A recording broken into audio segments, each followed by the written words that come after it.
নগদ মোবাইল ব্যাংকিংয়ে একটি পরিচিত নাম নগদ। ডাক বিভাগের ডিজিটাল লেনদেন। এই প্রতিষ্ঠানটা শুরু থেকেই একটা রহস্যে মোড়া।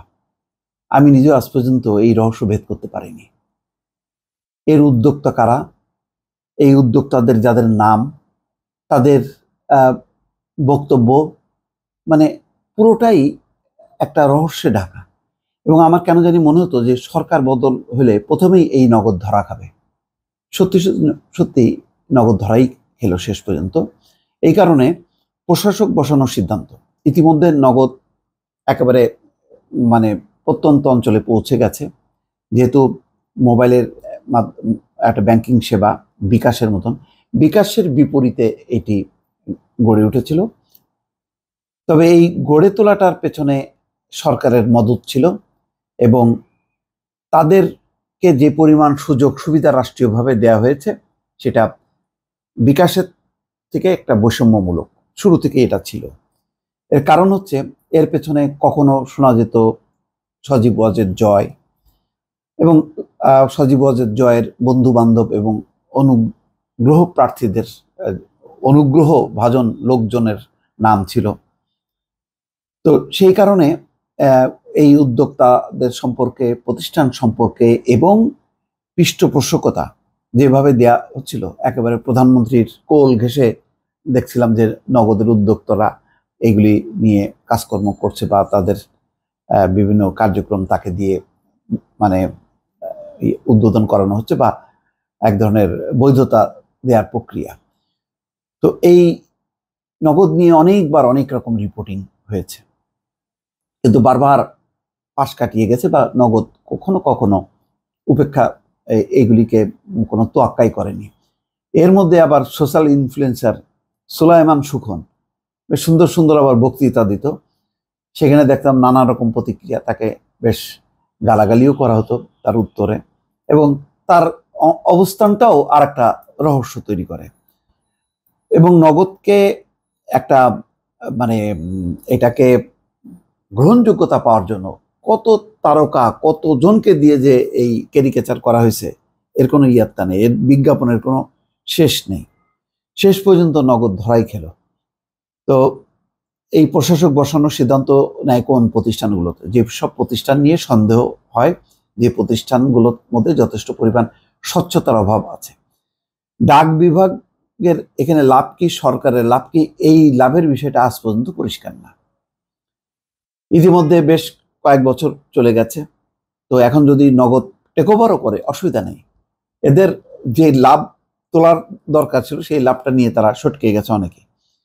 মোবাইলে আর্থিক সেবা নগদ পরিচালনায় প্রশাসক নিয়োগ করার সিদ্ধান্ত নিয়েছে বাংলাদেশ ব্যাংক। পাশাপাশি প্রতিষ্ঠানটি পরিচালনায় 6 কর্মকর্তাকে সহায়ক কর্মকর্তা নিয়োগ দেওয়া হয়েছে। কেন্দ্রীয় ব্যাংকের কর্মকর্তারা কাল বৃহস্পতিবার নগদ কার্যালয়ে গিয়ে প্রতিষ্ঠানটির কার্যক্রম বুঝে নেবেন। এরপর থেকে তারাই নগদের কার্যক্রম পরিচালনা করবেন। বাংলাদেশ ব্যাংকের কর্মকর্তারা বলছেন, প্রশাসক দায়িত্ব নেওয়ার সঙ্গে সঙ্গে আগের পরিচালনা পর্ষদ ও ব্যবস্থাপনা কর্তৃপক্ষ বাতিল হয়ে যাবে। কেন্দ্রীয় ব্যাংক দায়িত্ব নেওয়ার পর প্রতিষ্ঠানটির পুরো নিরীক্ষা করতে হবে। এই কাজ শেষ করতে সময় প্রয়োজন হবে। এই সময়ে প্রতিষ্ঠানটির স্বাভাবিক সেবা চলমান থাকবে। পরীক্ষা শেষে প্রতিষ্ঠানটির ভাগ্য নির্ধারিত হবে। ওই ব্যাংকগুলোর মতন কোনো প্রতিষ্ঠান সরকার বন্ধ করার পক্ষপাতী না, সেগুলোকে টেক ওভার করে তাদের লোক দিয়ে সেইগুলিকে একটু বোঝার চেষ্টা করছে যে এগুলি আসলে বাঁচানো যায় কিনা। এই বিষয়ে বাংলাদেশ ব্যাংক আজ এক আভ্যন্তরীণ আদেশ জারি করেছে। এতে বলা হচ্ছে যে ডাক বিভাগের ডিজিটাল আর্থিক সেবা নগদের চট্টগ্রাম অফিসের পরিচালক মোহাম্মদ বদিউজ্জামান দিদারকে 1 বছরের জন্য প্রশাসক হিসাবে নিয়োগ দেওয়া হলো। পাশাপাশি বাংলাদেশ ব্যাংকের অতিরিক্ত পরিচালক মোহাম্মদ হাবিবুর রহমান, যুগ্ম পরিচালক আনোয়ারুল্লাহ, পলাশ মণ্ডল, আবু সাদাত এবং সহ অন্য কয়েকজনকে সহায়ক কর্মকর্তা হিসেবে নিয়োগ দেওয়া হলো। আচ্ছা, বাংলাদেশ ব্যাংকের মুখপাত্র বলছেন, নগদ ডাক বিভাগের সেবা তাদের পক্ষে বাংলাদেশ ব্যাংক সেবাটি পরিচালনা করবে। ভালো মোবাইল আর্থিক সেবায় বিকাশের পরই এখন নগদের অবস্থান। তবে প্রতিষ্ঠার পর থেকে প্রতিষ্ঠানটি নানা প্রক্রিয়া যথাযথভাবে মেনে চলেনি বলে অভিযোগ রয়েছে। ডাক বিভাগের সেবা বলা হলেও আদতে এতে সরকারের কোনো অংশীদারিত্ব নেই। এটাই আমি মানে বারবার খোঁজার চেষ্টা করলাম যে এখানে সরকারের ইনভলভমেন্ট কি, সরকারের লাভটা কি, ডাক বিভাগটাকে প্রতিষ্ঠানটাকে কি মানে ফ্রি ফ্রি দিয়ে দেওয়া হলো কিনা, এই সন্দেহটা আমার মধ্যে প্রায় প্রায় আসতো, কিন্তু আমি উত্তর খুঁজে পেতাম না।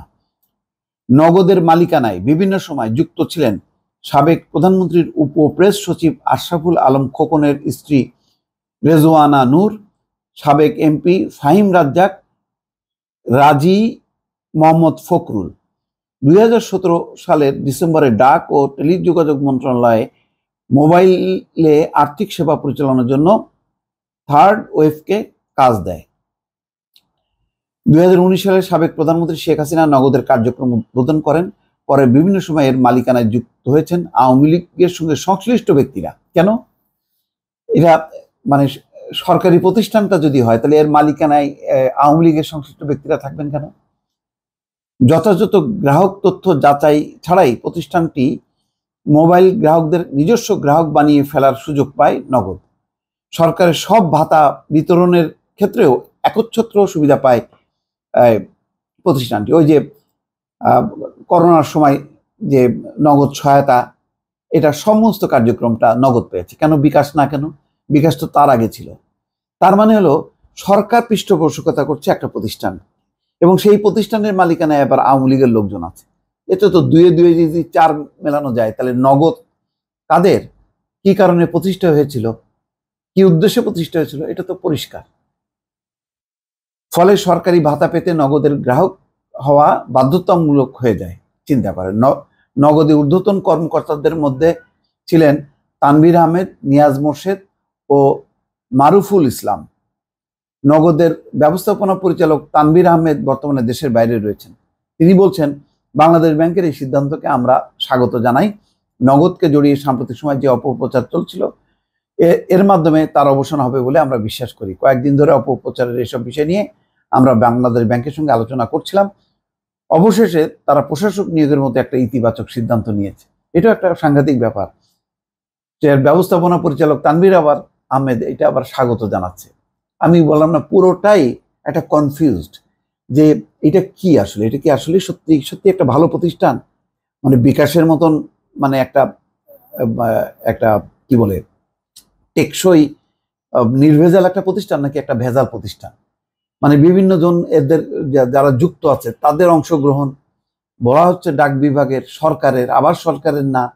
এই জটিল জিনিস আমি বুঝতে পারি না। মানে কত 15 বছরে কত রকমের যে জাল জালিয়াতি হয়েছে, প্রতারণা হয়েছে, সম্ভবত এটা হয়তো আর এক প্রতারণার একটা প্রতিষ্ঠান। দর্শক ভালো থাকবেন, আল্লাহ হাফেজ।